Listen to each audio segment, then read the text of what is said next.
L'aloe vera est considérée depuis des millénaires comme une plante médicinale mythique. Déjà, les Aztèques l'utilisaient comme remède miracle contre beaucoup de maladies.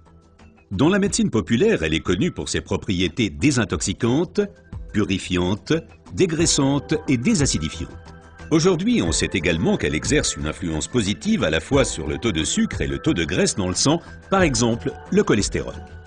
Mais il faut préciser qu'il existe différentes sortes d'aloe vera.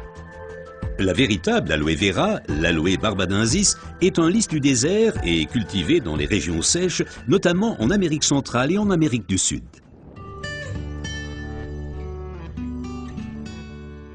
L'efficacité de l'aloe vera dépend principalement de son traitement, mais les différences se font dès la récolte. Pour éviter d'abîmer la plante, les feuilles doivent être coupées à la main. Comme la pellicule supérieure de la feuille contient de l'aloïne toxique qui protège la plante contre les animaux et a un effet laxatif pour l'être humain, il faut bien séparer l'enveloppe du gel intérieur. Le gel est du reste l'élément le plus précieux de l'aloe vera. Il contient à lui seul plus de 150 composants importants et bénéfiques pour la santé tels que vitamines, enzymes, polysaccharides et oligoéléments. Et c'est précisément cette combinaison unique, cette association de différentes substances qui entraîne l'effet médicinal. L'un des composants les plus importants est l'acémanal. Il a une influence positive sur le système immunitaire et diminue d'autre part les inflammations et les radicaux libres. Le résultat, une amélioration de l'apport en oxygène. Observons ce phénomène de plus près. Le sang assimile l'oxygène dans le poumon et le transporte à travers les vaisseaux sanguins vers les cellules. Les gros vaisseaux se divisent et deviennent de plus en plus petits pour devenir enfin des vaisseaux capillaires. Les capillaires sont les plus petits vaisseaux sanguins. C'est là qu'a lieu le transfert de l'oxygène du vaisseau sanguin vers les cellules.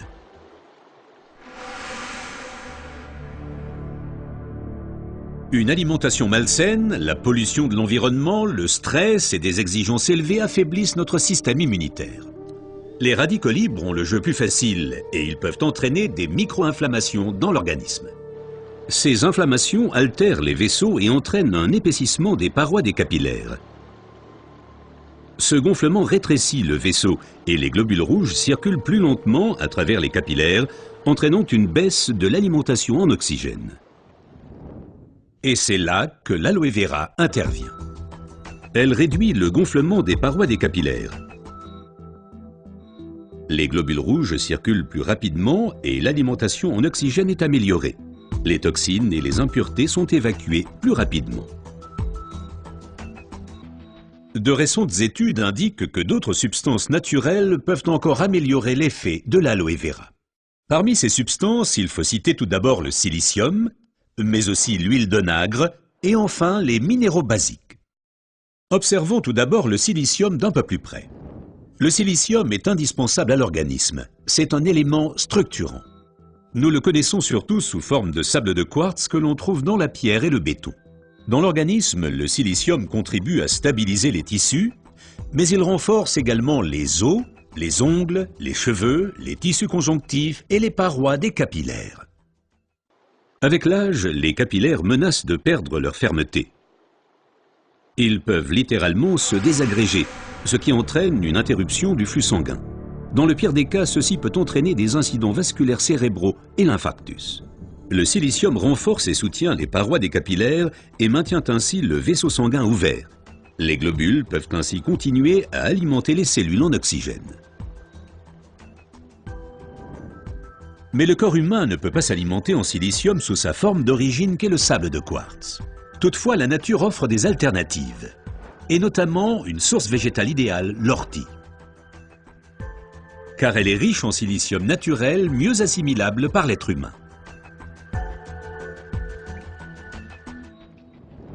Une oxygénation optimale ne dépend pas uniquement des capillaires, mais aussi et surtout de l'état du sang. Le sang ne peut bien circuler dans les vaisseaux capillaires que s'il est suffisamment fluide. Certaines substances peuvent améliorer la fluidité du sang, l'huile d'onagre avec ses acides gras insaturés et naturellement les minéraux basiques. Les acides gras insaturés sont des fluidifiants du sang. Ils empêchent les globules de s'agglutiner et donc un épaississement du sang. Les minéraux basiques soutiennent l'élasticité des globules rouges et facilitent ainsi leur passage à travers les capillaires. Ces deux éléments améliorent la fluidité du sang et garantissent ainsi son alimentation optimale en oxygène. Permettez-moi de récapituler. Une oxygénation satisfaisante de nos cellules est une condition importante de notre santé et permet également de prévenir les maladies graves. L'aloe vera et son effet décongestionnant améliorent l'oxygénation. Le silicium renforce les parois des capillaires et garde le vaisseau sanguin ouvert. Cet effet est renforcé par l'huile d'onagre et aussi par les minéraux basiques.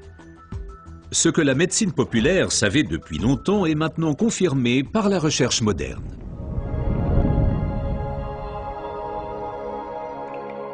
L'aloe vera améliore l'apport en oxygène et donc votre santé. Car l'oxygène signifie la vie. Faites confiance à l'aloe vera.